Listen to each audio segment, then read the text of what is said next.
Good morning दोस्तों। Teja coaching 12th class physics में आपका स्वागत है दोस्तों। सबसे पहले सभी दोस्तों को दुर्गा अष्टमी की हार्दिक शुभकामनाएं। दोस्तों आज हम बात करने वाले हैं 11th क्लास की फिजिक्स के बारे में। हमारा चैप्टर नंबर 2 स्टार्ट करने जा रहे हैं हम, मात्रक एवं मापन। हमारा फर्स्ट चैप्टर कंप्लीट हो गया था दोस्तों 11th क्लास का, और 12th क्लास की फिजिक्स भी इसी चैनल के ऊपर हमारी चल रही है। तो दोस्तों देखते हैं हम चैप्टर नंबर 2 मात्रक एवं मापन। तो दोस्तों इसके नाम से ही पता चल रहा है, मात्रक एवं मापन के नाम से, कि मात्रक एवं मापन। सबसे पहले देखते हैं हम मापन के बारे में कि मापन क्या है।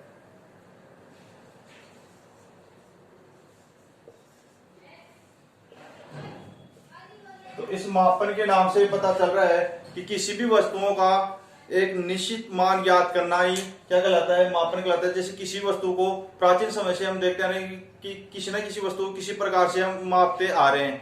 जैसे पहले तुलनात्मक मापन करते थे, चलो अब तो एकदम फिक्स मापन हो गई जिसे हम भौतिक राशियों के नाम से जानते हैं। लेकिन पहले तुलनात्मक मापन करते थे। पहले प्राचीन समय में लोग किस प्रकार से नापते थे, तुलनात्मक मापन किस प्रकार से करते थे। जैसे कोई हम किसी के घर जा रहे हैं और वहां पे किसी बच्चे को पूछ रहे हैं कि तेरे गुल्लक में कितने रुपए हैं, तो बच्चा बोलता है कि मेरे गुल्लक में बहुत सारे रुपए हैं। फिर हम उसी बच्चे के बड़े भाई को पूछते हैं कि इस गुल्लक में कितने रुपए हैं, तो वो बोलता है कि इसमें कुछ रुपए हैं। तो दोनों की तुलनात्मक मापन हो गए ना। एक बच्चा बोलता है कि बहुत सारे हैं और बड़े वाला बोलता है कि कुछ हैं, लेकिन उसका हमारे को फिक्स पता नहीं है। यदि उस बच्चे को फिक्स मान पता हो, जैसे उसको उसमें 500 रुपए हैं, यदि हमारे को वो बता दे कि इसमें 500 रुपए हैं, बच्चा भी बता दे, तो बच्चा ऐसे बताए कि इसमें 500 रुपए हैं, और बड़े वाला बताए कुछ ज्यादा नहीं है, खास 500 रुपए हैं। लेकिन वो उस बड़े वाले के लिए तो 500 रुपए ज्यादा नहीं है, लेकिन छोटे वाले के लिए तो 500 रुपए बहुत ज्यादा है ना। तो वो क्या हो गए, उन दोनों के लिए तो कम ज्यादा हो गए, लेकिन हमारे को क्या ज्ञात हो गया, एक फिक्स तुलनात्मक मान पता हो गया कि इसमें कितने रुपए हैं, 500 रुपए हैं। एकदम फिक्स मान प्राप्त हो गया ना, तुलनात्मक मान नहीं रहा, वो तो एकदम फिक्स मान प्राप्त हो गया। तो इसी को हम क्या कहते हैं, मापन वो बोलते हैं, जिसको नाम बोलते हैं भौतिक राशियां। इस फिक्स मान को किस नाम से जानते हैं, भौतिक राशियों के नाम से, भौतिक राशियां।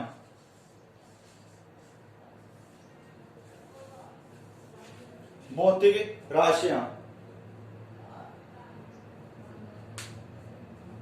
तो भौतिक राशि मापन के अंदर क्या आ गया कि भौतिक राशि के अंकों के रूप में प्रकट होना ही, कि भौतिक राशि का अंकों के रूप में प्रकट होना है।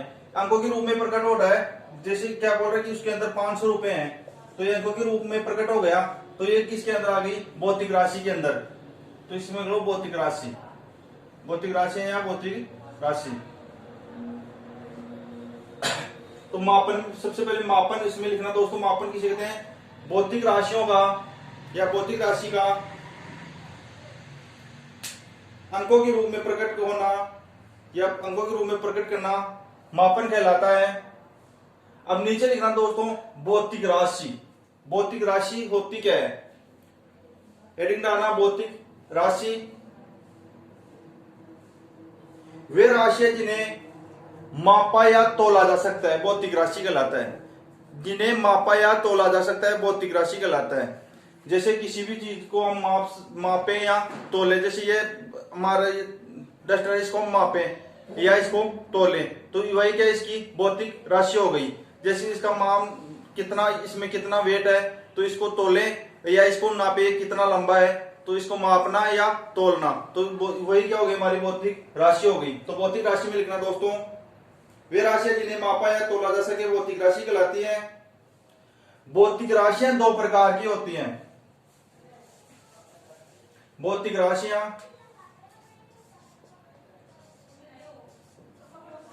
दो प्रकार की होती हैं। कितने प्रकार की होती हैं दोस्तों, भौतिक राशियां दो प्रकार की होती हैं। एक नंबर लिखना दोस्तों मूल राशियां,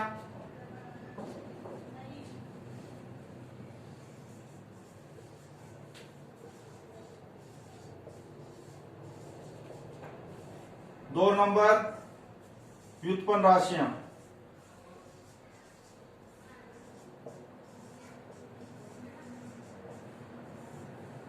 एक नंबर मूल राशियां और 2 नंबर व्युत्पन्न राशियां। अब 1 नंबर मूल राशि कौन सी है, कि मूल राशियां कौन कौन सी होती हैं, तो 1 नंबर में लिखना मूल राशि, फिर इसकी डेफिनेशन लिखो मूल राशि की। वे राशियां जो अन्य राशियों पर निर्भर नहीं करती मूल राशियां कहलाती हैं। और व्युत्पन्न राशि वे राशियां जो मूल राशियों पर निर्भर करती है व्युत्पन्न राशियां कहलाती हैं। कि मूल राशि तो किसी भी राशि के ऊपर निर्भर नहीं करती और व्युत्पन्न राशि मूल राशि के ऊपर निर्भर करती है, जिसे क्या बोलते हैं हम, व्युत्पन्न राशि बोलते हैं। तो ये मूल राशि और व्युत्पन्न राशि हो गई। तो दोस्तों मूल राशियां कौन कौन सी है, मूल राशियों की डेफिनेशन नीचे एग्जाम्पल लगाना और इसमें लिख लो लंबाई, द्रव्यमान,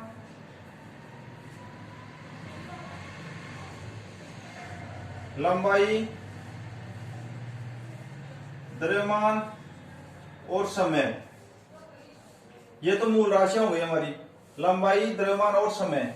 अब व्युत्पन्न राशियां कौन कौन सी है, इसमें लिखना दोस्तों बल, चाल, कार्य आदि।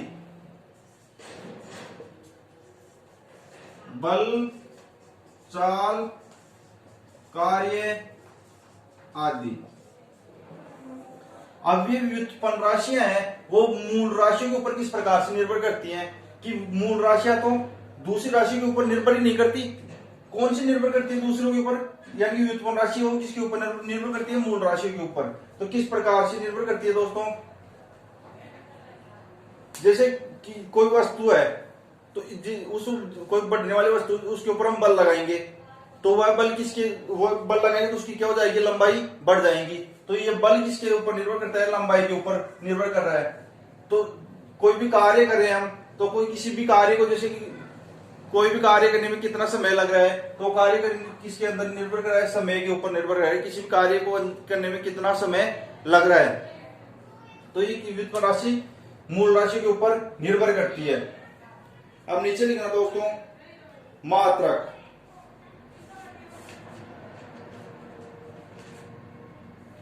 मात्रक किसे कहते हैं,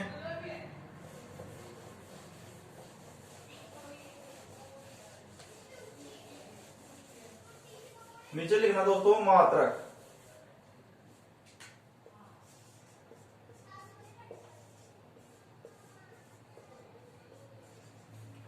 मात्रक किसे कहते हैं लिखना, किसी भौतिक राशि के वास्तविक मान को मात्रक कहते हैं। जैसे वास्तविक मान किस प्रकार से दोस्तों, जैसे ये डस्टर है तो इसका ये कितना लंबा है, तो हम किसको, लंबाई को सबसे पहले मात्रक में देखना।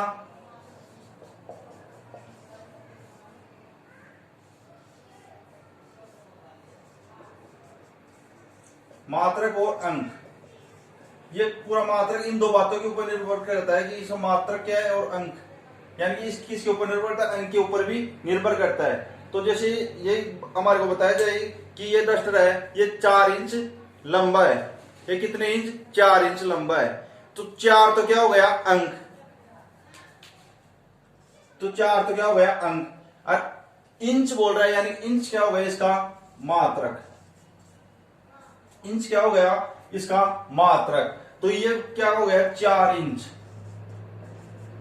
ये क्या बता रहा है हमारे को, डस्टर का फिक्स मान बता रहा है कि ये कितने इंच लंबा है, 4 इंच लंबा है। तो इसके जैसे 1 इंच, 2 इंच, 3 इंच, 4 इंच, यानी कि 4 टुकड़े हो गए ना, तो कितने, 1 2 3 4, तो 4 भाग हो गए इसके। तो अंक तो कितने हो गए, 4। और मात्र इसकी क्या बता रहा है, किस में बता रहा है, इंच में। तो ये इंच क्या हो गए इसका मात्रक। तो 4 इंच लंबाई, यानी फिक्स मान पता चल गया हमारे को। तो इसमें मात्रक में लिख लेना, किसी भौतिक राशि के वास्तविक मान को मात्रक कहते हैं। कि ये वास्तविक मान ही तो है इसका, किसी भौतिक राशि के वास्तविक मान को मात्रक कहते हैं। मात्रक 2 प्रकार के होते हैं,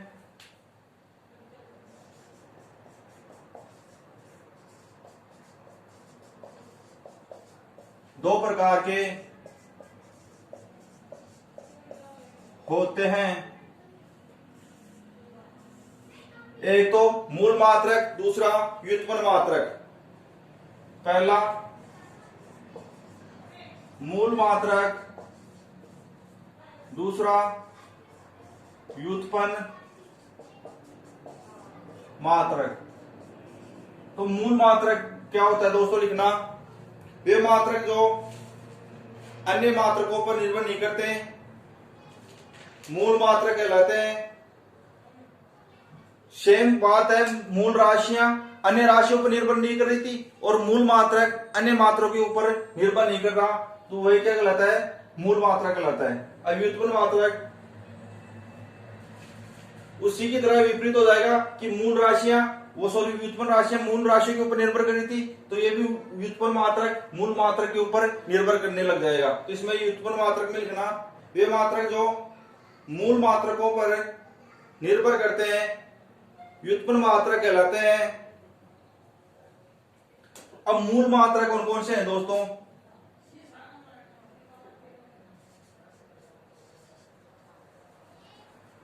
लंबाई,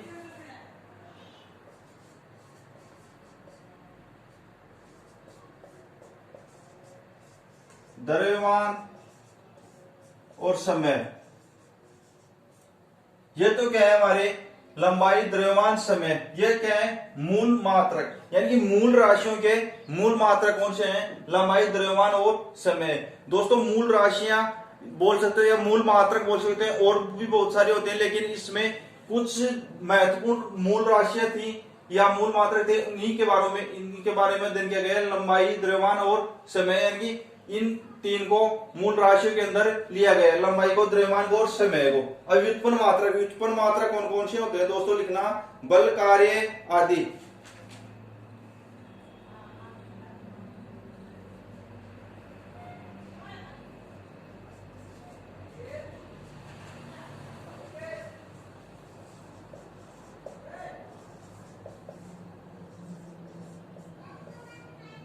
बल, कार्य आदि किस में आ गए, व्युत्पन्न मात्रक में आ गए।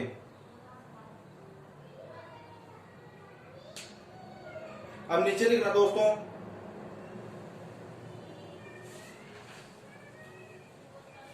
मानक मात्रक, मानक मात्रक।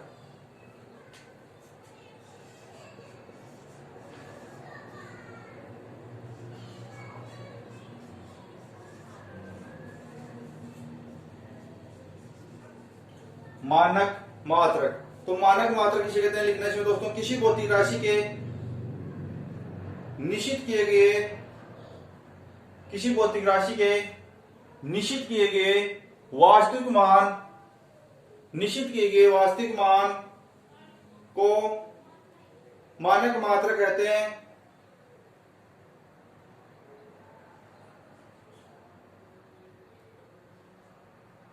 अब मानक मात्रक की चयन की शर्त, कुछ शर्तें हैं वो लिखना दोस्तों, नीचे लिखना मानक मात्रक के चयन की शर्तें।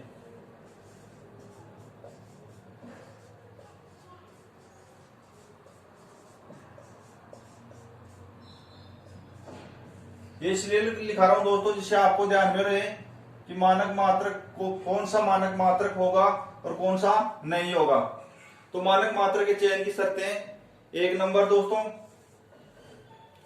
चयन किए गए मात्रक सर्वमान्य, उचित आकार व परिणाम के हों, उचित आकार व परिणाम के हों। सेकंड नंबर, चयनित मात्रक ताप, दाब व समय के परिवर्तन में प्रभावी न हो। थोड़ा जल्दी लिखना दोस्तों। थर्ड नंबर, चयनित मात्रक सरलता से परिभाषित किए जा सके एवं प्रत्येक के स्थान पर प्रतिरूप सरलता से बनाए जा सके। यह हो गई दोस्तों मानक मात्रक के चयन करने की कुछ शर्तें, वो अब अगली है दोस्तों कुछ मानक पद्धतियों के अंदर हमारे इनके मात्रक है दोस्तों, तो वो लिखने हैं कि कुछ मानक पद्धतियों में इनके मात्रक होंगे, जैसे एमकेएस पद्धति में, एसआई पद्धति में या सीजीएस पद्धति में एसआई, इनके अंदर इनके कुछ मात्रक हैं, तो इनके बारे में अध्ययन करते हैं दोस्तों। तो आप हेडिंग डालें मानक पद्धतियां। इन मात्रों को क्या नाम दे दिया दोस्तों? मानक पद्धतियां। हेडिंग डालना मानक पद्धतियां। मानक पद्धतियां।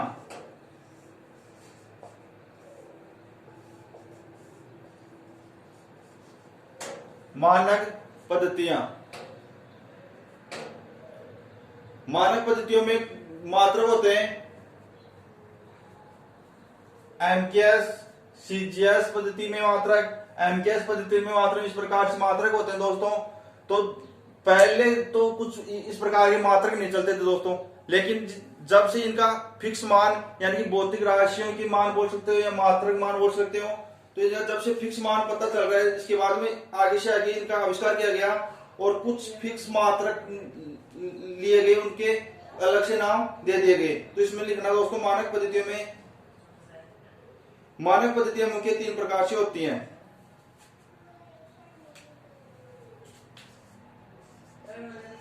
कितने प्रकार से? 3 प्रकार से होती है मानक पद्धतियां। 1 नंबर लिखना दोस्तों एमकेएस पद्धति। 1 नंबर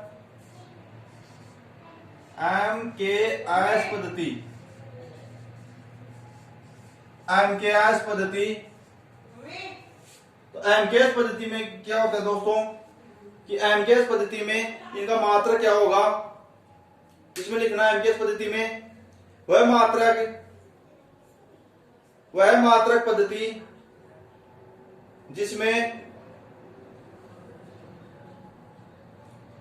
लंबाई को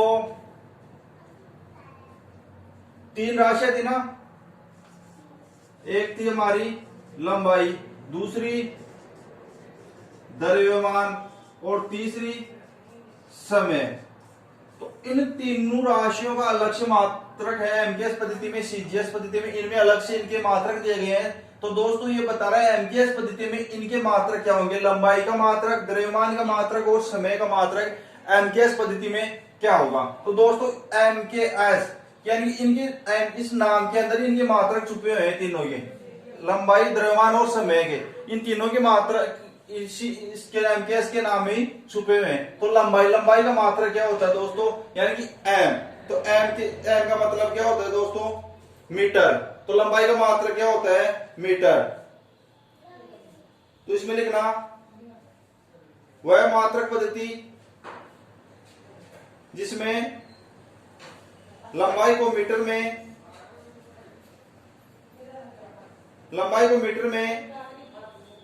द्रव्यमान को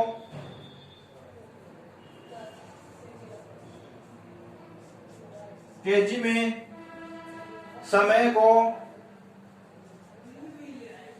सेकंड में, लंबाई को मीटर में, द्रव्यमान को केजी में, समय को सेकंड में मापा जाता है, एमकेएस पद्धति कहलाती है। अब सेकंड नंबर लिखना दोस्तों सीजीएस पद्धति।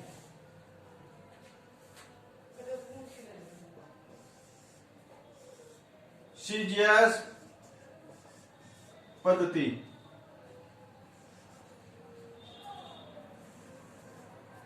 सीजीएस पद्धति तो इसके नाम से इसमें भी इसके नाम से ही पता चल रहा है कि समय का, लंबाई का, द्रव्यमान और समय का मात्रक क्या होगा।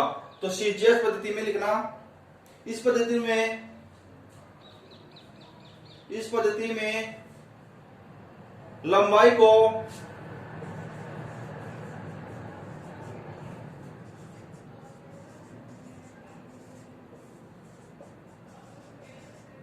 इन तीनों के मात्रों की बात चल रही है, तो लंबाई को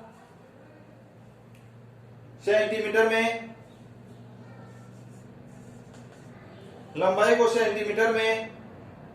द्रव्यमान को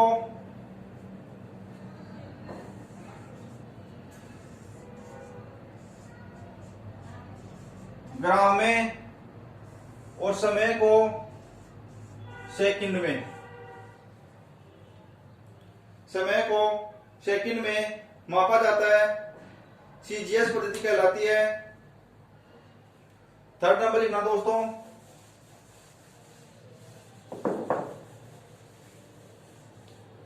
एफपीएस पद्धति, एफपीएस पद्धति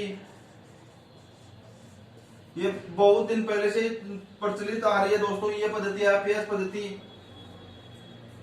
एफपीएस तो एफ का मतलब तो क्या होता है दोस्तों, फुट। एफ का मतलब फुट, पी का मतलब पौंड और एस का मतलब क्या होता है दोस्तों, सेकंड।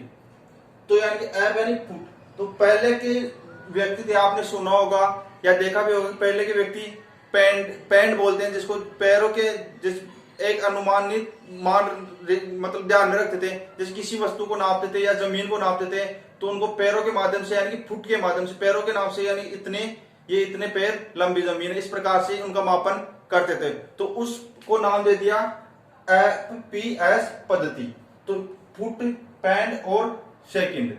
तो इसमें लंबाई, द्रव्यमान और समय तीनों लिख लेना, लंबाई, द्रव्यमान और समय। लंबाई, द्रव्यमान और समय यह बहुत दिन पहले से प्रचलित आ रही है दोस्तों, यह पद्धति आईपीएस पद्धति। तो इसमें आईपीएस पद्धति में लिखना वह मात्रक पद्धति जिसमें लंबाई को फुट से तथा द्रव्यमान को पौंड में और समय को सेकंड में मापा जाता है, एफपीएस पद्धति कहलाती है। एफपीएस पद्धति कहलाती है। लंबाई को फुट में, द्रव्यमान को पौंड में और समय को सेकंड में मापा जाता है, तो वह एफपीएस पद्धति कहलाती है। अब लास्ट में लिखना दोस्तों एसआई मात्रक पद्धति या एसआई पद्धति। यह हो गया एमकेएस पद्धति, सीजीएस पद्धति और आईपीएस पद्धति। अब आए एसआई पद्धति।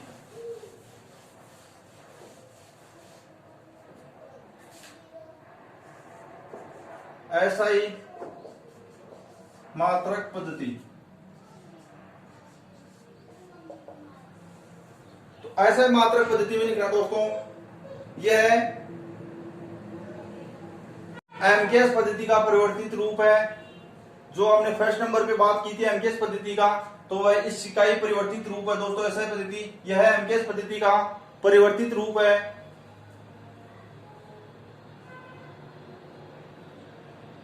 नोट लाना है दोस्तों,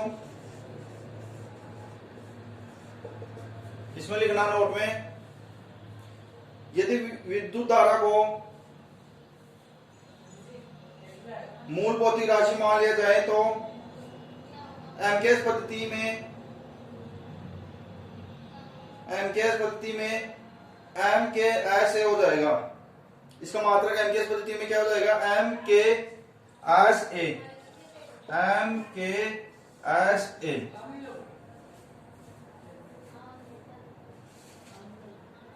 अब से नोट में ये फर्स्ट नंबर, सेकंड नंबर लिखना है इसमें नोट में, यदि आवेश को मूल राशि मान लिया जाए तो एमकेएस पद्धति, एमकेएस पद्धति एम के एस क्यों हो जाएगा। क्या बोल रहे हैं दोस्तों, यदि विद्युत धारा को मूल राशि मान लिया जाए तो एमकेएस पद्धति क्या हो जाएगी, एम के एस ए। और यदि इसको आवेश को मूल राशि मान लिया जाए, जब विद्युत धारा को मूल राशि मान रहे हैं तो एमकेएस पद्धति क्या हो जाती है, एम के एस ए। और यदि इस आवेश को मूल राशि मान लिया जाए तो एमकेएस पद्धति हमारी क्या हो जाती है, एम के एस क्यू हो जाती है। तो ये हो गई दोस्तों हमारी कुछ मानक पद्धतियों थी इसके बारे में। तो आज चैप्टर नंबर सेकंड में हो गई हमारी कुछ मापन के बारे में अध्ययन किया है, भौतिक राशियों के बारे में अध्ययन किया है कि भौतिक राशियां कितनी प्रकार की होती हैं और उनके मात्रक क्या होते हैं। तो दोस्तों जो स्टूडेंट्स न्यू, यदि उन्होंने चैनल को सब्सक्राइब नहीं किया है दोस्तों सब्सक्राइब करें, लाइक करें और दोस्तों को शेयर करना ना भूलें।